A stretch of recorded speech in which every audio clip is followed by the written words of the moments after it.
Widespread rain and thunderstorms to bring flood impacts to large parts of Queensland over the coming days.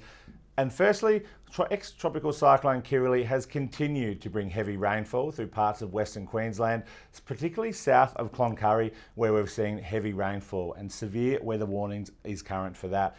Now, overnight and during today, we've seen widespread heavy rainfall in that area, and that's led to some pretty large totals we can see here, in excess of 200 millimetres. And that's led to road closures and flood impacts there.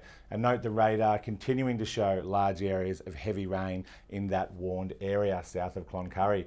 But it's not only Western Queensland. Also, large parts of southeastern Queensland and far northern parts of New South Wales are seeing widespread rain and thunderstorm activity, and some of these could bring localised heavy falls that could lead to flash and riverine flooding. And with all this rain going on, we do have flood warnings current for large parts of central Queensland, with moderate flooding, I should say, also through some areas. But it's not only here. Note here in far southeast Queensland, we also do have a few minor to moderate flood warnings current, and that could increase in the coming days. And because of that, we do see flood watches current for parts of Western Queensland, much of central and southeastern Queensland, and into far northeastern parts of New South Wales. Now, what this means, if you live in these highlighted areas in Queensland or northern New South Wales, the forecast rainfall could lead to flash and riverine flooding in the next 48 hours that in the worst cases could lead to inundation of homes, properties, businesses and agricultural land. So if you do live in these areas, it is important to be weather aware with these rain and storms in the coming days.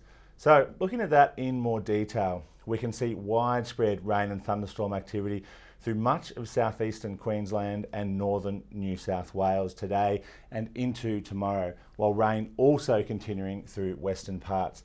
But then as we move through Tuesday, we might start to see a slow contraction northwards as we move through Tuesday night into Wednesday, and that's due to a low pressure system developing on the trough line. Now, it's where this low develops exactly will determine exactly where those heaviest falls do occur. So looking at that in a little bit more detail, here's one scenario of the heaviest falls over the next 3 days. Well, we're pretty confident we're going to see widespread heavy rainfall through western parts of Queensland. We are likely to see also widespread areas of moderate to heavy rainfall through much of the central, southern interior, I should say, and also southeastern parts of Queensland. We could even get isolated falls in excess of 200 or 300 millimetres. So it is important if you live here or through much of this Queensland, stay up to date with the latest forecasts and warnings via our website, app and social media. Listen to all advice from emergency services, and we'll continue to keep you updated here at the Bureau.